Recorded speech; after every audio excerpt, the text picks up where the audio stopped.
거대한 폭발음과 함께 주변을 삼킬 듯한 주황색 섬광이 순식간에 퍼져나갑니다. 크고 작은 폭발이 이어지며 끔찍한 버섯구름이 높게 피어올라 상상 못할 재앙이 발생했다는 걸 보여줍니다.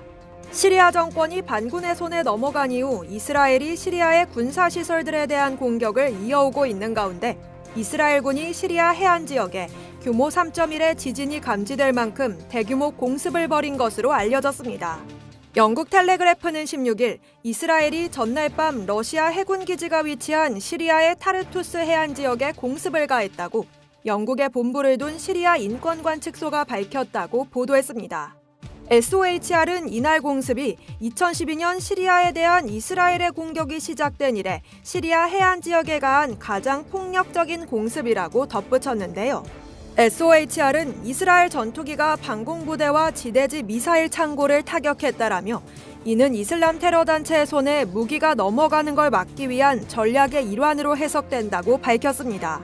이스라엘은 이날 하마 지역의 미사일 발사대와 데이르 에조르 군사공항의 레이더도 타격한 것으로 알려졌습니다. 이스라엘 지질조사국은 15일 밤 11시 49분경 타르투스 폭격 지역에서 규모 3.1의 지진이 감지됐다고 발표했는데요. 시리아의 타르투스 해안 지역은 러시아의 해군 기지가 있는 곳으로 러시아는 냉전 시기인 1971년 체결된 소련과 시리아 사이의 협정 이후 50년간 타르투스 해군 기지를 발판 삼아 지중해 중동 및 아프리카 지역에서 영향력을 발휘해왔죠. 이스라엘군은 이번 공습에 대해 언급을 회피했습니다. 한편 이스라엘은 바샤르 아사드 전 시리아 대통령 정부가 붕괴된 후 시리아의 군사시설들에 대한 공격을 계속해왔으며 이미 시리아의 무기고 대부분을 파괴한 것으로 알려졌습니다. 또 이스라엘은 시리아 내부의 혼란이 계속되는 가운데 접경지이자 군사요충지인 골란고원의 이스라엘 정착민을 2배로 늘린다는 계획을 발표했습니다. BBC 등 주요 외신에 따르면 베냐민 네타냐후 이스라엘 총리는 15일 정착민 확대 계획을 알리며 골란을 강화하는 건 이스라엘 국가를 강화하는 것이다.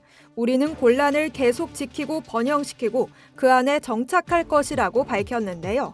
이스라엘은 1967년 제3차 중동전쟁 이후 골란고원의 80%를 점령해 지배해왔습니다. 이후 골란고원에 30곳 이상의 정착촌을 건설했고 3만여 명의 이스라엘 주민이 거주 중인 것으로 추정되는데요. 2019년 트럼프 당시 미국 대통령은 골란고원을 이스라엘 영토로 인정했지만 국제법상 골란고원 점령과 정착촌 건설은 모두 불법입니다.